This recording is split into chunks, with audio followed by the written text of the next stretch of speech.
Hello and welcome to Star Citizen Sunday. This is a weekly show which covers all the news from Star Citizen from the week just past. I am your host Mac, so let's get on with it. This week, 3.9 gets ever closer to Wave 1, plus we hear information regarding player-to-player cash transferring, organisations in-game, and the Friends updates.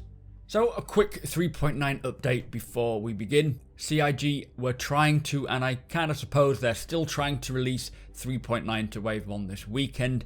It is very unlikely that they will get it out today, and most likely that it will come sometime next week.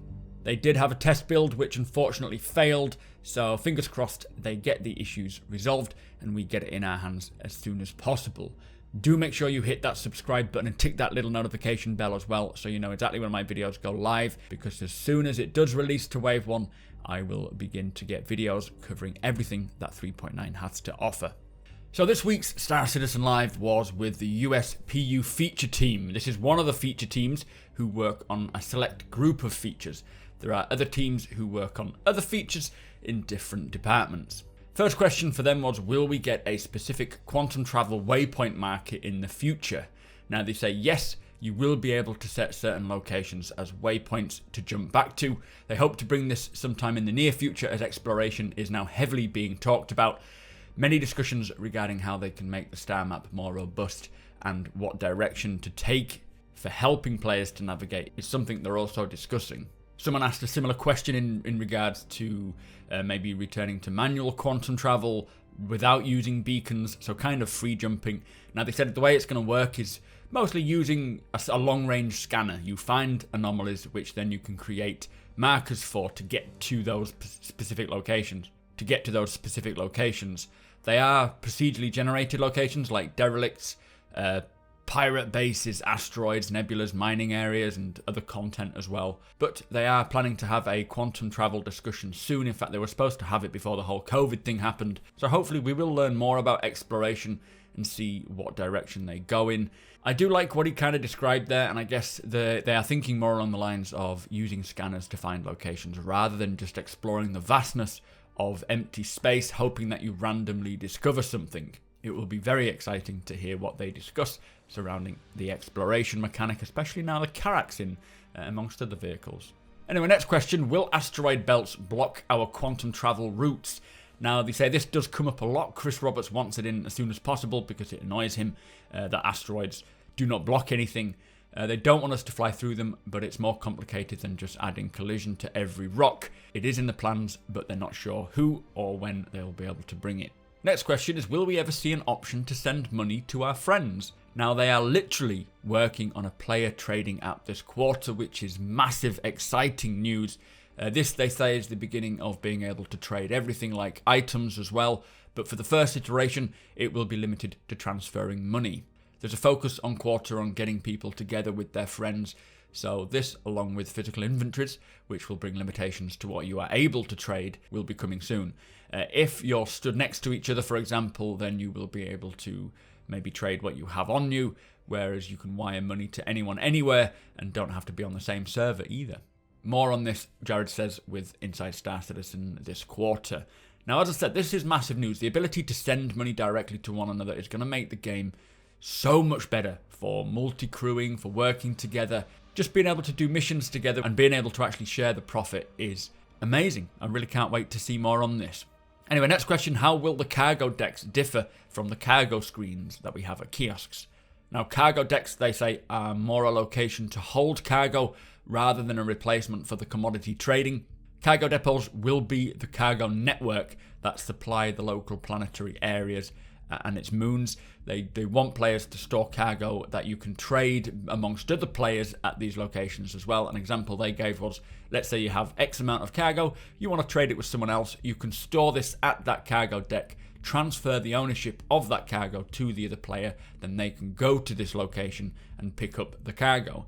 This is kind of to prevent people instantly transferring cargo from one place to another. They want to keep that physical nature to the game that they constantly strive for. So things are going to be physically there, you'll have to go and pick them up. They will have a trading guild manager at these cargo decks as well that you can go and get trading missions from, or maybe get membership to the trading guild. You can rent storage space, you can hire cargo ships that you can use for missions as well.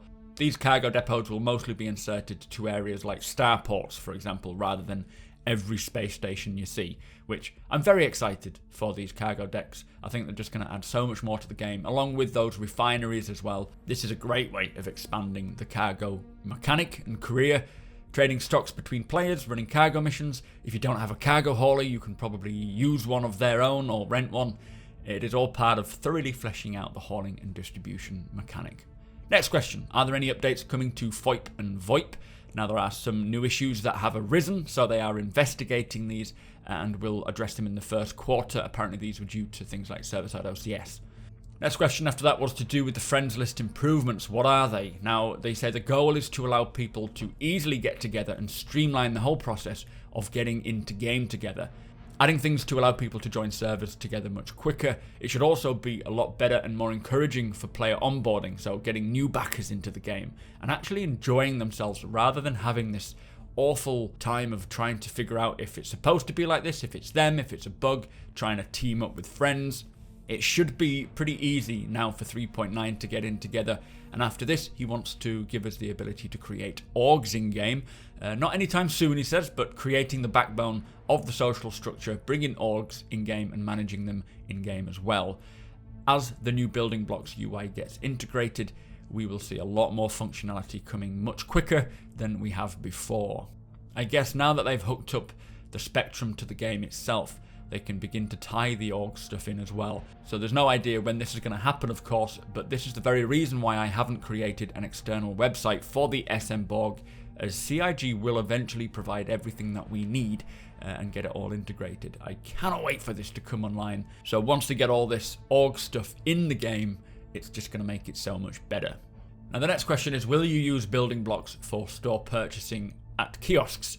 And they say, yes, this is exactly what some of the members of the teams are working on now. They're starting with the prison deposit kiosk, getting that hooked up. So that'll be fully working in building blocks. But as they continue updating them each quarter to update the shopping experience, Mobiglass and ships are getting this work done as well. Once there, it sets them up to be able to rapidly update and iterate in the future. Will there be a friends list increase? So the amount of friends you can have on your list. And they say, yes, it's going up to 800. I think it's about 250 at the moment. I've reached that limit, and they're combining both Spectrum and in-game. But they did say they may need to bring it down. It depends as they start working on it. But so far, it looks like 800 people. Next question. The REC shop, or the rec shop, has not been updated in a while, and they can't test loadouts. Is there any updates? And they say, yes, that should be updated for 3.9 PTU. Next question, will you allow us to sell cargo from stolen ships? And they say at black markets, yes, you will be able to. Not necessarily for 3.9, I don't think, but it's a matter of ownership. This still needs to be figured out. It comes down to distinguishing the difference between legal ownership and physical ownership. Legal means that it is your ship, for example, and you own that ship, but physical ownership means that you've either been lent it by someone or you have stolen that ship, and you now have the physical ownership over it. If it's stolen, it is not legal, and if the owner lets you, then it is legal. You have the legal rights to use it, but you don't have the legal rights of ownership, if that makes sense. So that all needs to be established. It would be good to add a system to track player-associated vehicles, allowing players to spawn your ships and use them, that you give permissions and so forth. So they need a ship-associated permission system as well. Some work is going into the cargo decks, getting some of the early ownership systems implemented and just sort of allocating ownership to cargo, and then hopefully that'll apply to ships as well. So it sounds quite complicated, but they are making progress. Next question is, will we be able to compare stats of components and items in game? And they say yes, this is 100% planned, and they have wanted it for a long while. Part of the building block system is getting the stats into the UI. This will come in waves. Buying and selling items is first, but then stats and comparisons are very high priority, so it won't be too long after that. Next question, with interactions on screen being visible to other players, will we be able to push other players' buttons on their kiosks? Now they say no, you won't be able to interact with a kiosk while someone is interacting with it, because that is very trolley, which I agree with, but they will need to work out what info is being displayed. Maybe they could cover up just how much someone has in terms of UEC or what cargo they're buying. So they need to figure out what the approach is for this. I think it would just add another facet to be able to see what other people are actually doing on their panels, not just for the sake of multi-crew, being able to see what people are actually doing on your ship, but for the sake of immersion and playing as maybe a thief, scoping out the right target. For example, if someone has a lot of cash, you can see that on their screen and then kidnap them for ransom, or maybe picking a target to hit if you've just seen them buy a load of cargo. So yeah, there's a lot of things that could benefit from this, but they need to make sure that it's not going to create too many problems. Anyway, next question, will we get the ability to sell stuff back to the shops, like components or weapons? Really like this question. Now, this is definitely part of the plan and is partially implemented, just not for us at the moment. They want us to be able to sell any weapon to any weapon shop, because at the moment all they're able to do is sell the specific item that they bought from that shop back to the shop. Now, to me, this is going to be really useful once personal inventories come in, taking out other players or AI and then looting them and then selling those items back to shops, or selling used components to shops for them to sell at a cheaper price. I suppose once the player trading app is in, it'll be great to be able to set up a shop as a trader, selling off items that you find along the way. But being able to sell stuff back to shops is of big importance to me, I think. But yeah, it does make sense that any weapon you have should be able to be sold back to a weapon dealer, and then they have that as stock. So we'll see how they progress on that one. Next question, will we be able to quantum travel to moons directly instead of firstly going to the planet? Now, apparently this breaks all the navigation hierarchy, which is how it plans the routes for you. They want to make routing a big part of traveling around the verse, and right now it'll just break some fundamental rules. The hierarchy starts with things like the star, then it goes on to the planets, and then it goes on to the moons, and so on. When quantum traveling, you need to get inside the hierarchy before you can see what is around it. So, for example, in order to access Ariel, one of the moons of Hurston, you'll need to jump to Hurston first, and then it will open up what is around Hurston, including Ariel. Now, at first I was a little peeved as to why the hell we cannot just jump straight to the moon or to the location, but I can see gameplay reasons for this as the sort of navigation method. So, for example, trade lanes and routes for both safety and pirate opportunities. Haulers using these lanes will hopefully be safer as they are heavily used routes, but on the other hand, pirates will then get to know the heavily used routes and will learn the best spots of attack. Now, I'm not sure if this nav routing is a good thing or a bad thing, instead of just letting us jump straight to the moon. Let me know your thoughts. I can understand where they're coming from, but I don't know. Next question, will the Mantis ever have a way of determining where is a lot of traffic and what is the best place to set up? So they said this is where long-range scanning will come in handy. Also, being able to track where people are and players are. This will help them figure out how to present this information to the player. So things like heat maps or pirate location updates and so on.